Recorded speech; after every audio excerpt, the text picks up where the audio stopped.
Yeah. It's not giving me an error. Can anybody see me? Over on YouTube, do you see me? Bum, bum, bum. Oh, yes, okay. It looks like we're back online. Well, you can't stop me, can you? Did you see the simultaneous sip? I hope you didn't miss that. All right, we're back up and we're rocking now. Sound is good. Everything's good. Well, let me give you a Ukraine update. The theme for today will be all your news is fake. It's probably the same theme every day. It's a little more obvious today, though. I guess it's the obviousness. Did I not take the sip? All right. I know my audience, and when you need the sip, you need the sip. The simultaneous sip, it's the dopamine of the day. Go.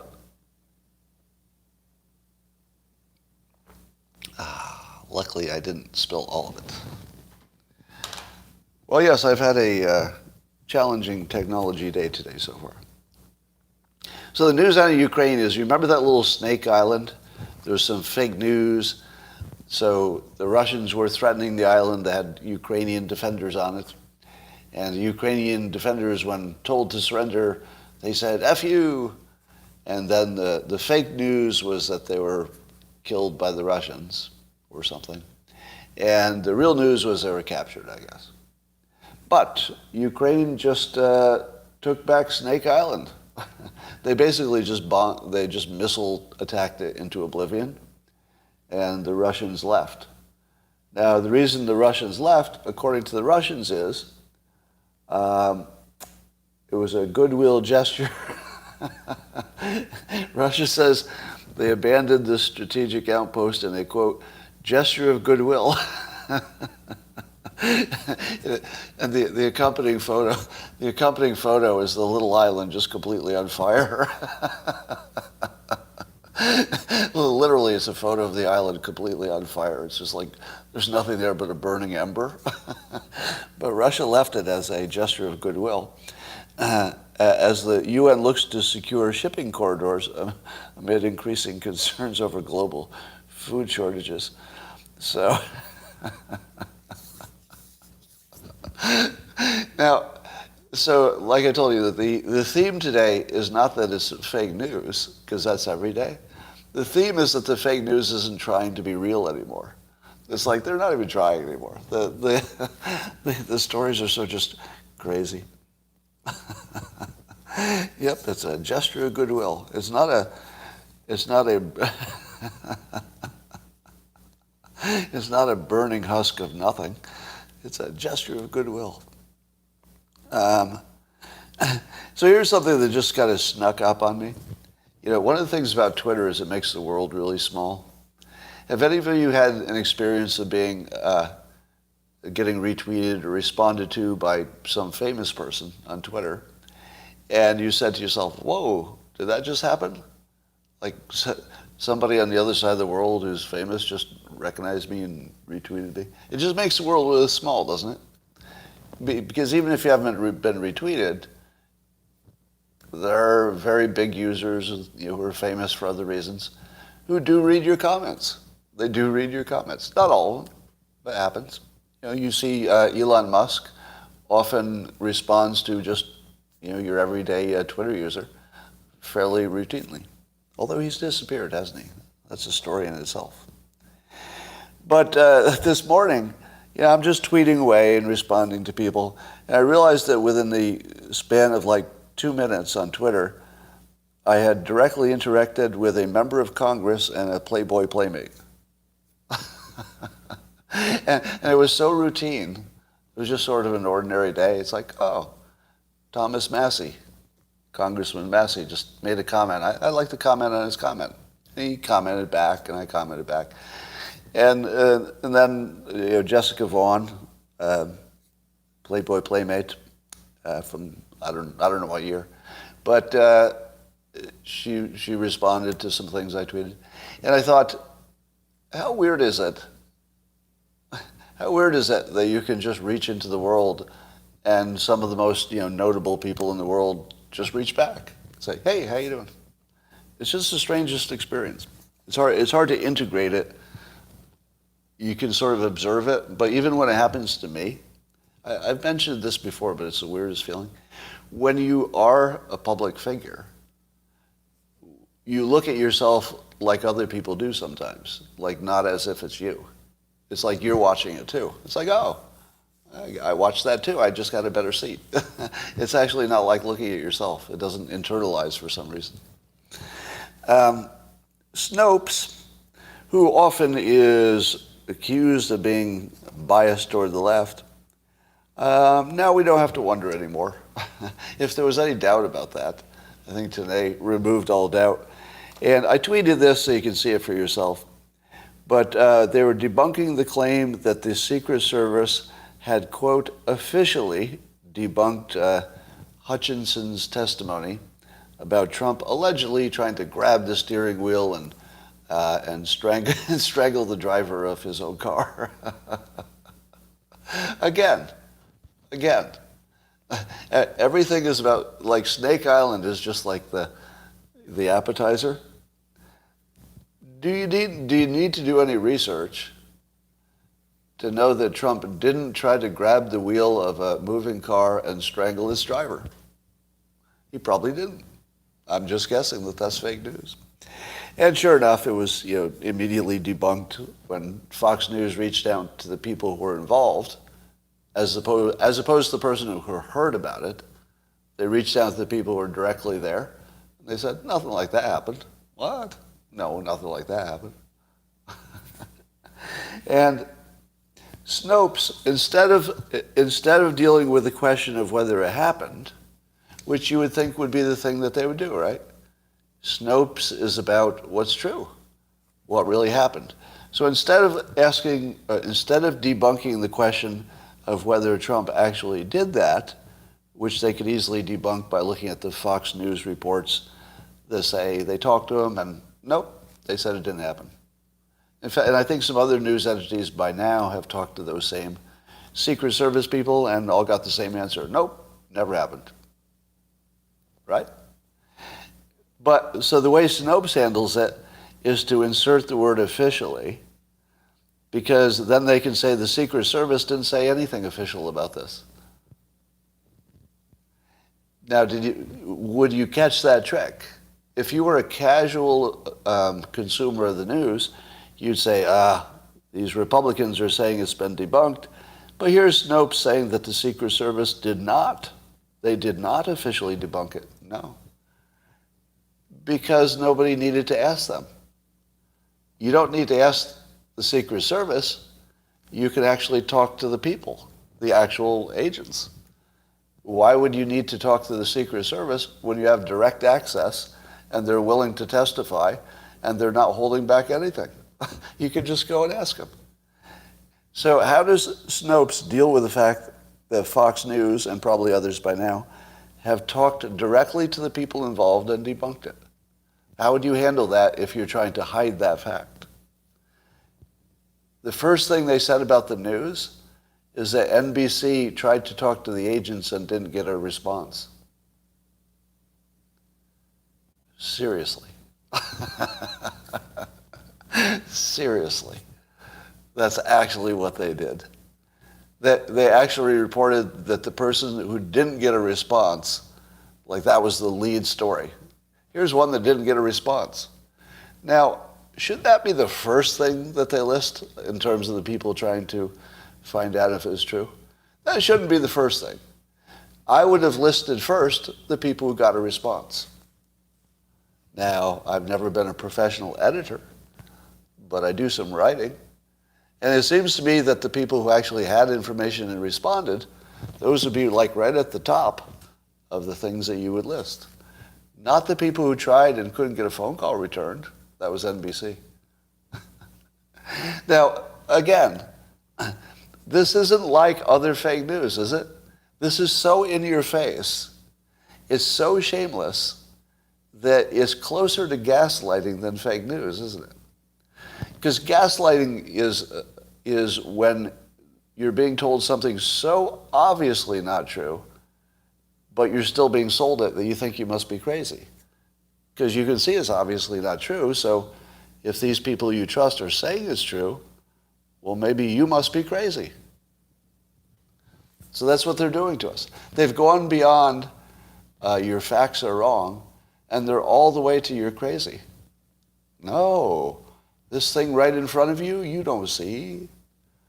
Let's talk to the people who don't have the story to fact check it. Seriously, the fact-checking organization led off with the people who didn't have facts. And that was, let's talk about the people who didn't get any information. And then they talked about CBS in some related way, the same way. All right. Here's a statement that I want to see if you agree with. This is from a Twitter user who calls himself Fat, Drunk, and Stupid. I'm not going to fact check that, but there you are. But the comment was one that I was wondering about too. So I didn't see every moment of the testimony. I saw the key parts. But Fat, Drunk, and Stupid says the car incident where Trump allegedly grabbed the steering wheel and tried to strangle his own driver. The car incident was the only aspect of her testimony which was even arguably newsworthy and made the front page of every left-wing media source. But within 24 hours, the driver of the car himself confirmed it was a lie. Now, would you agree with that? Would you agree that the only thing that was vaguely newsworthy was the car incident? I think you might be a little biased on this, because I think the left would say, that's not the only newsworthy thing. We'll talk about one other in a moment.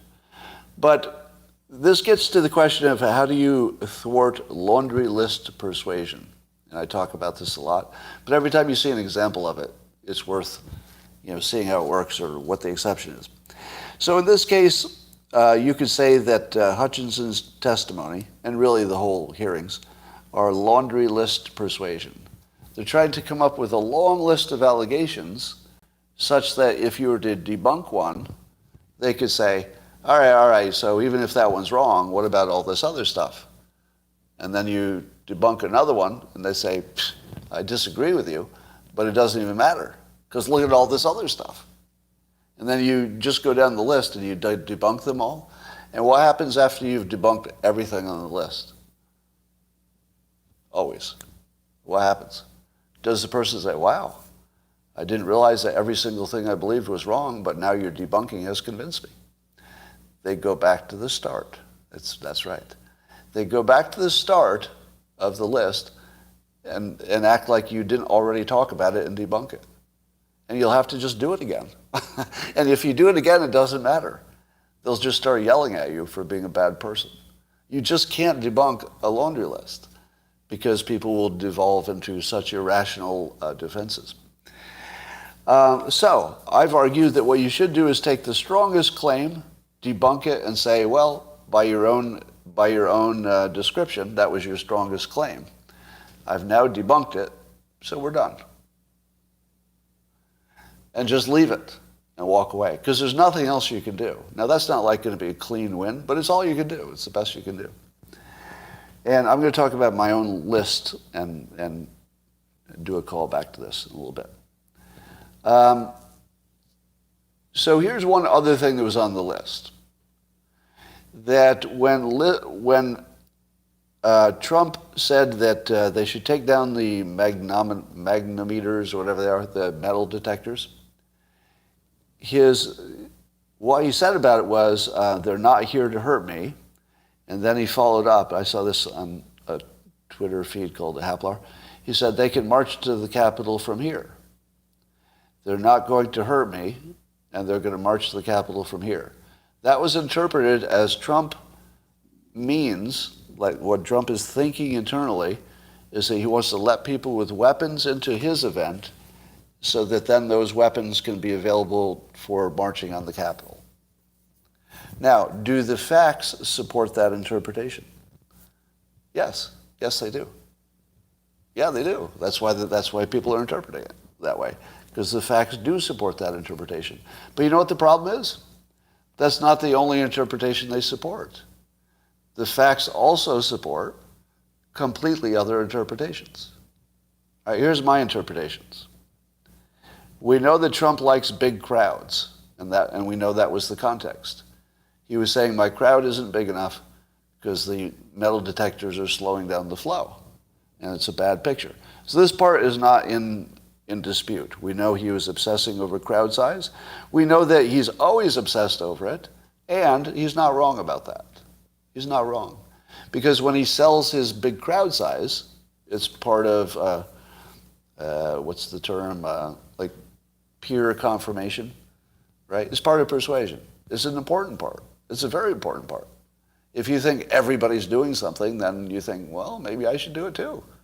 So he's not wrong from a political persuasion perspective. He wants big crowds, and he wants the video to show it, right? The video should accurately show it, is what he wants. So we know that, and there's no dispute that he cares a lot about crowd size. In fact, he has been mocked mercilessly for caring about crowd size more than other things. Am I right? He has been mocked mercilessly by the left for caring too much about crowd size. And here he is again, caring so much about crowd size that he was willing to take some physical risk of dying. Right? Because he said they're not here to hurt me, and he was right about that. But still, you would have to admit there's some physical risk to a president if somebody gets in with a weapon, right? Has any president ever said, stop checking for weapons, I'm in public? Has any president ever appeared in public and said, you know, I trust my crowd so much that you don't even have to check them? And here's the weird thing. He was right. He was right. No, nobody brandished a gun to try to hurt him, and nobody used a firearm during the episode, the riots. So once again, he was right, but I would also say it was risky. You'd agree with that, right? I mean, we didn't know in advance he'd be right. There's no way he could know he was right. But his gut said that he'd rather have the crowd size. That was just a better cost benefit at that moment, because the entire country and the future of the country was at risk. And so he said quite reasonably that he would accept a little extra risk. So in the context in which everybody's criticizing Trump for not being concerned enough about the risk to Pence, the direct evidence is that Trump was literally removing protection from himself because he didn't believe his crowds would hurt him. So how Trump internally deals with risk is a big unknown.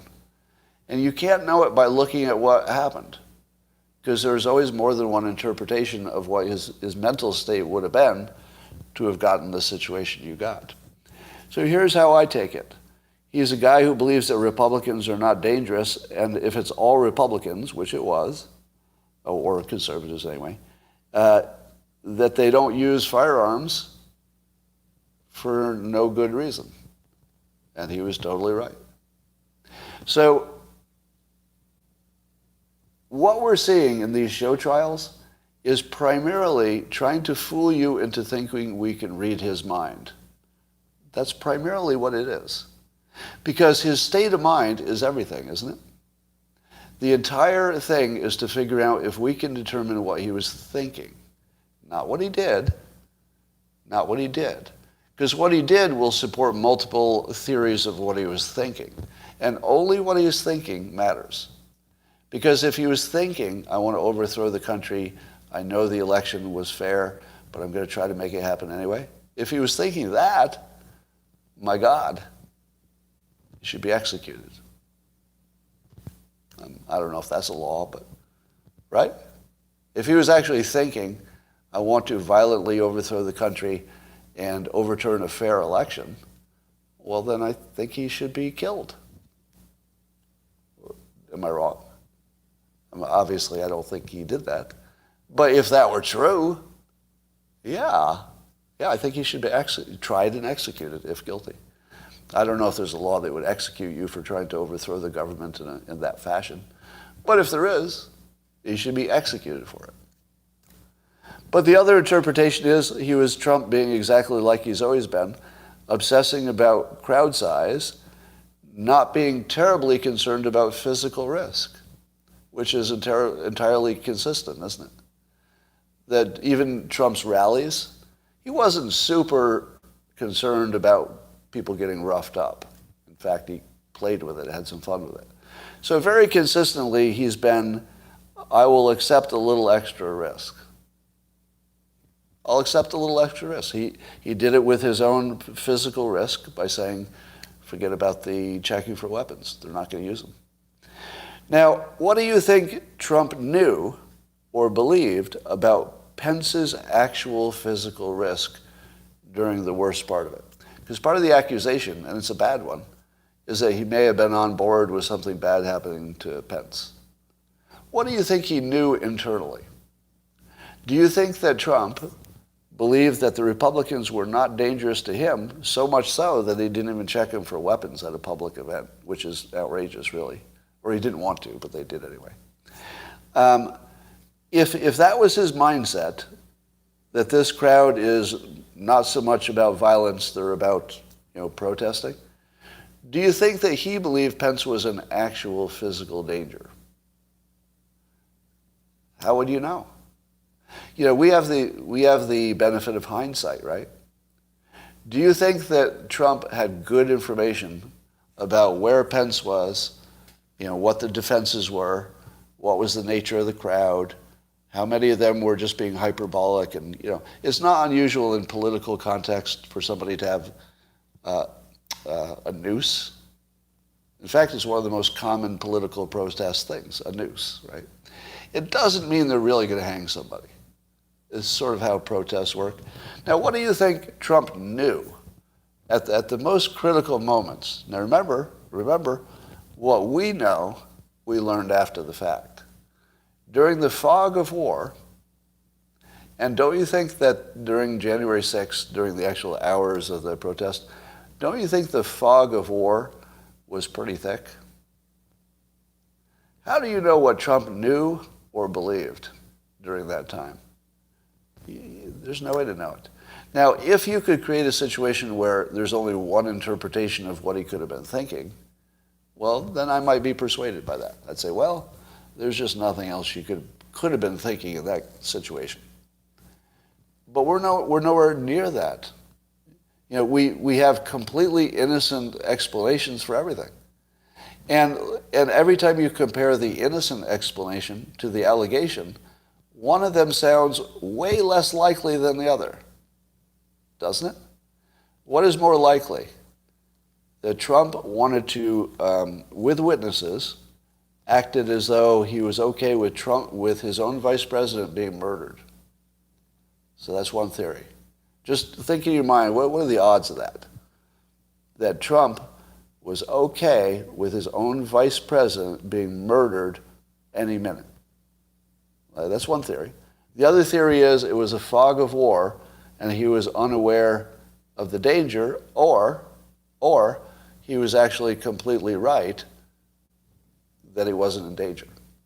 Because remember, after the fact, we can say with certainty that the defense of Pence was sufficient, right? Because Pence actually lived and was not directly assaulted. So we can say as of this moment, if anybody had magic abilities, they could have said at the time, yeah, his defense was sufficient, he was fine. What did Trump know? Did Trump trust the Secret Service to protect Pence and therefore believe there was no real danger? Did he also think that Republicans just talk that way? They talk tough, but they're not violent by nature. And if anybody tried to get violent, here's my belief. Now, if somebody had a gun and took a shot, all bets are off. But could you imagine, just try to wrap your head around this Republican crowd. You've got some percentage of bad actors, then some percentage of people who are just trying to protect the Republic. What would happen if that mixed crowd, the whole bunch of them, surrounded Pence, and the Secret Service agents were, maybe putting their bodies in front of the crowd, and they're starting to lose to the weight of the crowd? What exactly do you think the rest of the Republicans in the crowd would have done? I wasn't there and I don't know, but I'll give you my assumption. If a bad actor had done something that looked like real violence, threatened it, let's say brought out a gun. Let's say somebody brought out a gun, aimed it at Pence in front of a whole room full of Republicans. You tell me what happens in the next 60 seconds. It's a room full of Republicans. Somebody pulls out a gun, they point it at Pence. They wouldn't just grab the gun away from him. They would kill him. They would kill him. Am I wrong? Yeah. Now they might beat him into a coma or something. Maybe they wouldn't actually kill him, but I think he'd get torn apart. I think, because what Republican is going to let that happen right in front of him? I mean, I just can't see Republicans letting that happen, no matter how many bad actors are in the group. Now let's contrast that to the riots, Antifa and BLM. Yeah, I didn't see a lot of people trying to stop the protesters, but I think in a Republican crowd, they would have done it for sure. Just speculation. Now, anything I speculate about Trump's mental state is equally non-credible. Can we agree? I can speculate on what he was thinking, but I don't know. And that's the point. How can you have how can we be going through this process when the only thing that matters is what he was thinking, and there are multiple theories that would support everything he did, and the least likely one is that he was thinking the worst possible thing. That's the least likely explanation of anything we see. All right.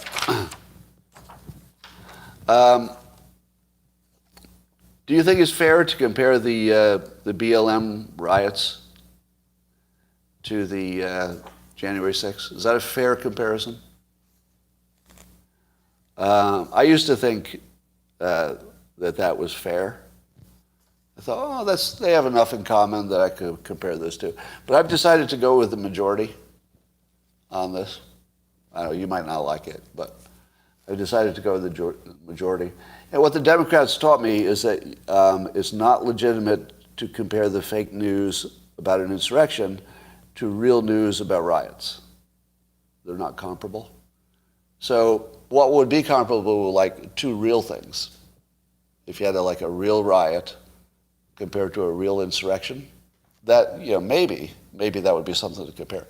But it wouldn't be sensible to compare a real riots with billions of dollars of damage and multiple deaths to a protest that is being called an insurrection, but isn't.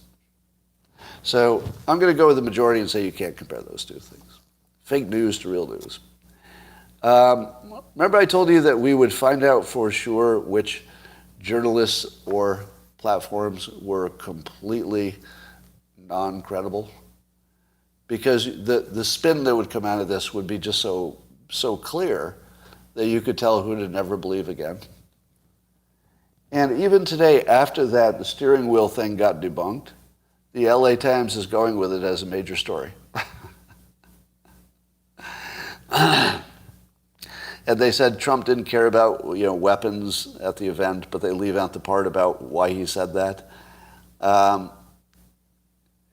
And to me, the fact that he didn't think Republicans would be dangerous to him tells me his state of mind was not thinking anything would get dangerous. Like he probably just thought it was a peaceful group. So to me, they've essentially, that's Trump's defense. That if he wasn't thinking the crowd was violent, aren't we done?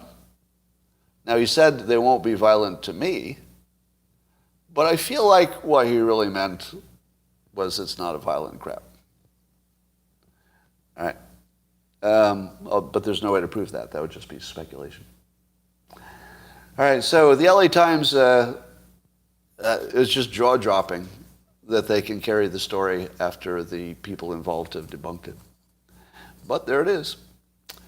Apparently AOC said about the Supreme Court decision about abortion, I need to fact check. Did she really say this? She said the right to our bodies does not belong to 9 Supreme Court justices. Was that a real quote? If she didn't say it, it is at least a fair characterization of what a lot of Democrats are saying. That women's bodies should not be subject to the decision from nine people in a court. And they believe that it should be more of a democratic decision and not some fascist dictator situation with a court making the decision about what women do with their bodies. And so here's what I suggest based on this comment. Because rarely do you see the country come together over such a contentious issue. But here it is. This is one time that the Democrats and the Republicans are completely on the same page. Because the entire point of the Supreme Court ruling was that the 9 justices on the Supreme Court should not make making a decision about women's bodies. That's what the ruling was.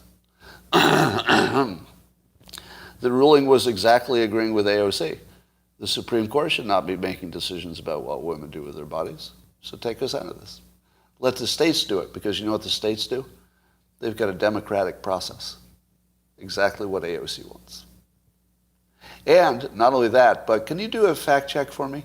Is there any state whose state laws oppose their own internal majority? And why isn't that like a headline?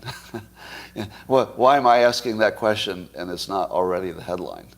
The headline should be, somebody should write the story that says the laws in our state actually don't agree with the majority. Somebody says Michigan and Wisconsin. Did somebody write that story?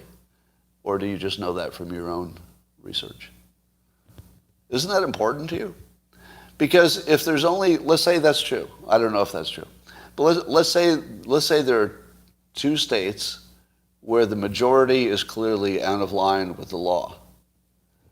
Shouldn't the pro-abortion, pro-democracy people be just concentrating on those states? Because do you know what Californians' reaction was to the Supreme Court decision? Let me give you the reaction of most Californians. It doesn't affect us. Because it doesn't. The state has its own laws, which I haven't checked, but I would be willing to bet that California's, let's say, liberal abortion laws are probably what the state wants by majority. Am I wrong? I think California wants abortion and they have it. So, democracy, right? But it's kind of mind-boggling to watch the left stage riots to achieve what they were just given. We just gave you democracy. Go fix it in your state like the system is supposed to work. Take yes for an answer. Take yes for an answer. How about yes? You people decide and not the Supreme Court. But damn it, we don't want the Supreme Court deciding. That's what we just said. That's exactly what we just said. So we're in complete agreement. You 9 old people, stop controlling our bodies. That's the opposite. That's the opposite again. That would be the opposite of what we just did. The opposite. And watching this happen right in front of you is just insane. Again, going back to my theme, this is beyond fake news. This is a whole other level of not caring if you notice. I feel like the old fake news, like the Russian collusion thing, I miss that. Because Russia collusion at least had something that looked like fake evidence, the dossier. It had an old argument, a structure. I mean, you didn't know. On day one, it looked ridiculous to me. I mean, I doubted it from day one. But you don't know. I mean, I was open to the possibility that if they looked into it, well, we'd be surprised. Who knows? I was open to it. So that was the old kind of fake news where you really couldn't tell. You really couldn't tell. But now you can tell. You can tell. They're not hiding it anymore. It's like nothing's being hidden. It's like the Russian propaganda. Well, the reason we pulled off of Snake Island, not because it's nothing but a smoking, barren ember. That's not why. It's because we wanted a gesture of goodwill. That's the way we do it when we're at war. Totally believable. Speaking of news that's totally believable, tragic story of drummer Travis Barker. Been checked into a hospital for... now we've heard the following reason. That he's developed, allegedly, he's developed pancreatitis from a colonoscopy. That's right. So they stuck something up his ass, and it gave him pancreatitis. That's his statement. Now, in the story I read, they talked to some doctors and say, can you really damage somebody's pancreas by shoving something up their ass? Maybe they take a chemical. Is it the chemical? Is there, a tear in the lining? And the doctor said, well, they said, well, not very likely. Let's just say that it's in the risk level of we don't really think about it when we do this procedure. It's so unlikely that we don't even consider a risk, and in fact, we wouldn't even mention it to somebody as a risk. That's how unlikely it is. However, in unrelated news, 80% of pancreatitis cases are due to gallstones or alcohol abuse. Now, I suppose if there was a gallstone problem, we'd hear about that.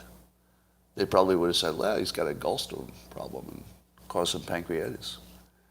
So what would be a possible reason that they wouldn't mention? I know I can't think of one.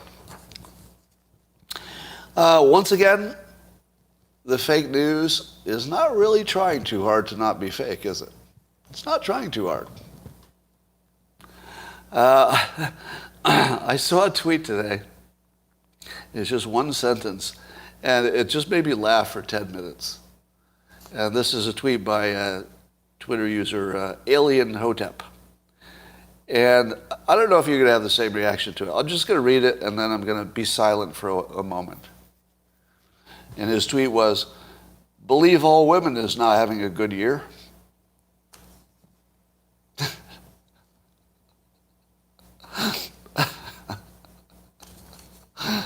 Oh, my goodness.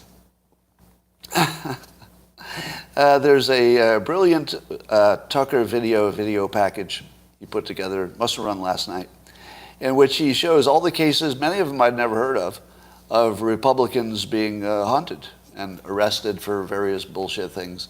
And, the police,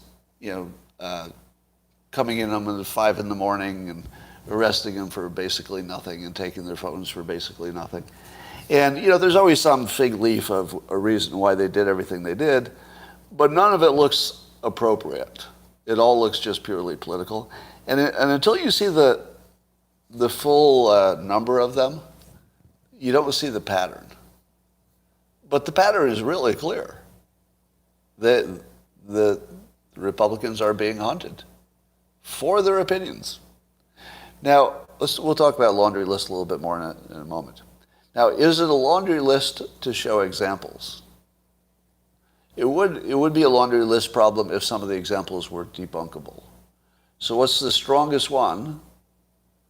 And then can you debunk it? So if you can, that would be interesting. I think I saw at least one thing on his list where I said, I think there's a counter narrative to that one. So I have to admit, there was at least one thing on the list, I forget which one it was, where I said, I don't know, I wouldn't have put that one on the list. But that doesn't mean I'm right. That was just my reaction. So yeah, Republicans being hunted by the government. I saw this now that apparently the Biden administration is saying outright that if they had to choose between Russia holding the Donbass, which they already have, versus a global recession and famine, they would prefer a global recession and famine. And of course, the risk of nuclear war. That they would prefer it. Well, that's a little bit of famine. We're going to take a little bit of recession, a little bit of famine, but the important thing is that Russia doesn't control the Donbass. And the context is that they're actually saying it directly. How's that not the biggest news? All right. So I added the steering wheel incident that was in the news yesterday about Trump allegedly grabbing the steering wheel of the beast. So I added that as the 11th item on my hoax quiz. Now, as some people said, and this is entirely reasonable, they said, Scott, you always make fun of laundry list persuasion, but then you created a laundry list of persuasion. So are you not being a little inconsistent here? To which I say, I'm not.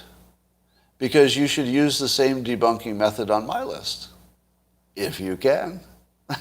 And the if you can part is the important part. If you can take my laundry list and pick the strongest one on the list and debunk it, you win. So go ahead. Please do. And the problem is you can't, because there's nothing on the list you can debunk. I mean, people will think they did it, I suppose. And yeah, so if you have a list in which they're all true, especially the strongest one on the list, like the Russia collusion hoax.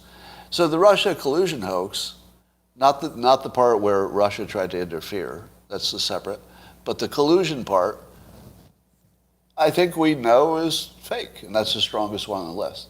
So if you were to pick the strongest one on my list, good luck, because it actually went through the legal system and the special prosecutor and everything else. So good luck. That's my strongest one. But now that the country has come together on this question of democracy should be making decisions about women's bodies and not 9 people on the Supreme Court, now that we've all come together on this important issue, I think we should celebrate. And I can't think of a better way to celebrate the country coming together than a riot. I think a riot would be the appropriate way to do this. And I would try to combine riots in this case. So I'd want to bring all the BLM people, all the Antifa people, but also all the people who were on January 6th, get all the Proud Boys, all the MAGA people, all the militias, get them all in one place, and let's just have a proper riot and celebrate the fact that we all agree that the Supreme Court should not be making fascist, autocratic, dictatorial decisions. It should be made at the states with a democratic process, and now we're there. Boom. The whole country came together.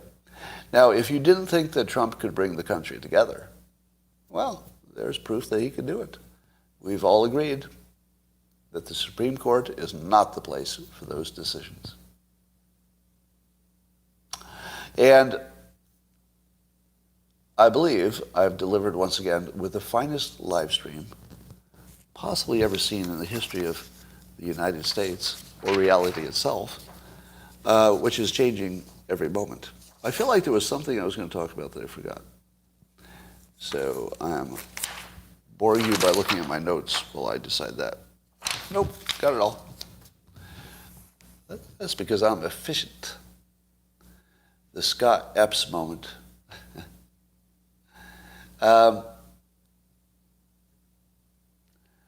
Thank you. I think it has been delightful. You know, delightful is an underused word, and I'm trying to change that. When people ask me how anything was, I often now say, it was delightful. Doesn't that make you feel happy when you hear that word? How was your party last night? I got to say, it was delightful. It sounds better than excellent or awesome, doesn't it? Because those are sort of too generic. Doesn't get to how you feel. All right. Well, I love you too. Bring back Guerrilla TV.